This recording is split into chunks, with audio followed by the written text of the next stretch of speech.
And we're back with live special coverage of the 2026 Mackinac Policy Conference.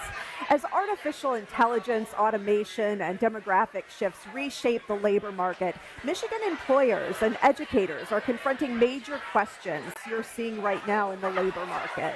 Well, I think we got to start maybe nationally. We've got, some stability in our labor market, but as you dig a little bit deeper and go down a little bit, even looking at Michigan, there's some instability, right? There's some signals that are telling us with, over $4.50 for gas and the cost of inflation, wages not really moving, participation rates in places like Michigan dropping for the third consecutive month.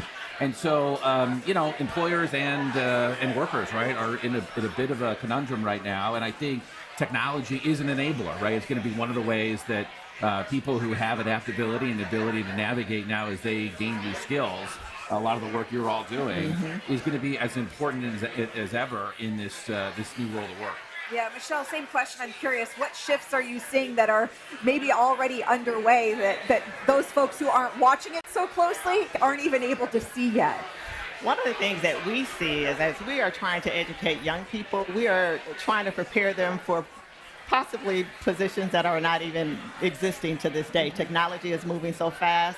And so we are trying to ensure that students are understand that they're working on their critical thinking skills, their collaboration, their creativity.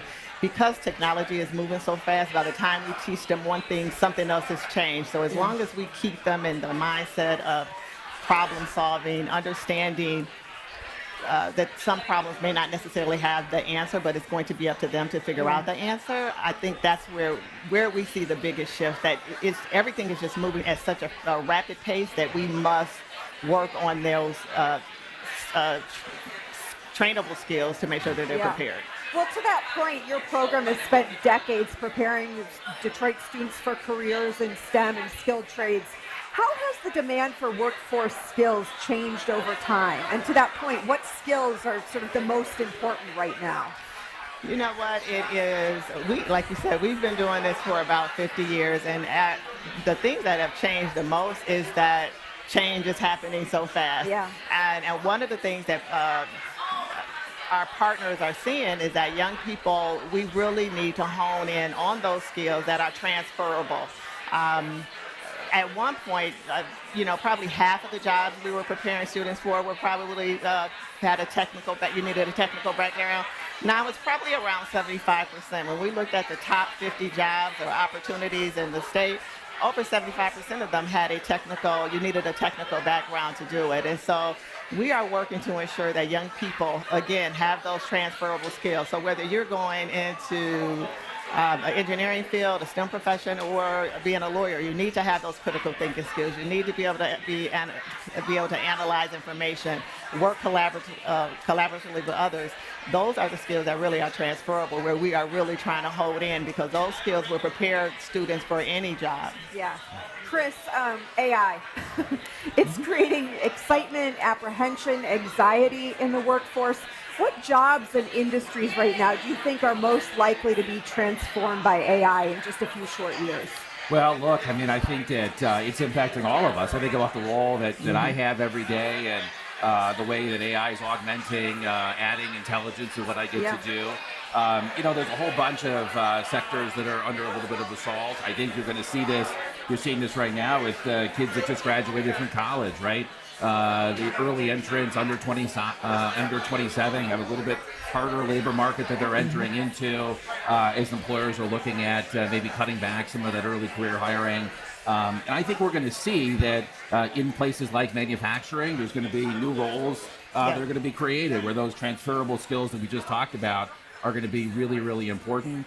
And where you're going to see, some of the areas around software development potentially see a bit of a hit as AI allows that work to be done in different ways. And yet, as we talk to employers, interestingly enough, some of the functional roles, right, are the ones emerging, right? Because there's this backlog of all this work that needs to get done. And so functional roles in project management and quality and in areas like that are actually on the rise as companies are trying to get through the backlog of all of the projects they have to modernize their workforce or potentially move more of their infrastructure to the cloud. So impacting all of us across the workforce. and we got to adapt it, right? How technology and our human skills come together to improve our skill set, but also performance in the workforce. Yeah. Same question, but a little different because it's students and impact, and they're using it so much more, it seems. But you know what? They are so much more comfortable with it as well. They have grown up with it. It's probably more of a shock to us because it's different for us, but we're trying to teach them to use it for good. It is going to be there. It is going to affect us, but you don't have to look at it as affecting us in a negative way. We still need the students to have those skill sets to help develop the infrastructure for AI. How can we incorporate it? How can we need them to help make it better, to make it be able to support the systems that we are creating today. So we are trying to have them use it for good, have them incorporate it into their daily lives, and then help us provide support, develop the platform and the foundation to make it better and make it usable for what they see is needed in their world. Michelle, Chris, such an interesting conversation about the future of our workforce, what it's going to look like. Thank you so much for filling us in.